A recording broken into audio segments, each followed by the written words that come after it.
घना जंगल था, ऊंचे ऊंचे पेड़ आसमान को छू रहे थे, पक्षी चहचहा रहे थे और हर जानवर अपनी दुनिया में मस्त था।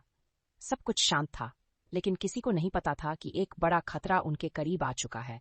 एक शिकारी जंगल में घुस चुका था, अपने जाल और बंदूक के साथ। नन्हे हिरन का फंस जाना। नन्हा हिरन अपनी मां से खेल खेलते थोड़ा दूर निकल आया था। वह एक झील के किनारे पानी पीने गया, लेकिन जैसे ही उसने एक कदम आगे बढ़ाया, जमीन उसके नीचे से खिसक गई। वह शिकारी के बिछाए हुए जाल में फंस चुका था। उसने छटपटाकर निकलने की बहुत कोशिश की, लेकिन जाल बहुत मजबूत था। बचाओ, कोई मेरी मदद करो, नन्हे हिरन ने जोर से पुकारा। शिकारी की खुशी और शेर की एंट्री। थोड़ी ही देर में शिकारी वहां आ पहुंचा। उसने हिरन को जाल में फंसा देखा और हंसते हुए बोला, अब तो मैं इसे पकड़ ही चुका हूं, इसकी खाल अच्छी कीमत में बिकेगी।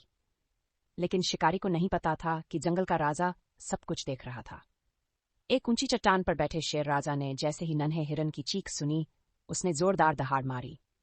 पूरी धरती कांप उठी, परिंदे डरकर उड़ गए और शिकारी के हाथ से बंदूक गिर गई।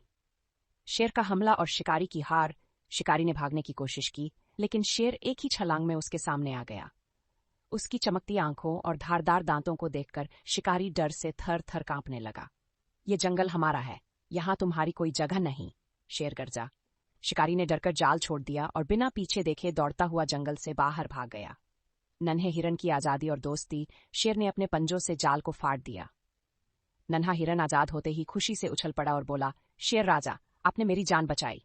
मैं आपका बहुत शुक्रगुजार हूं, शेर ने मुस्कुरा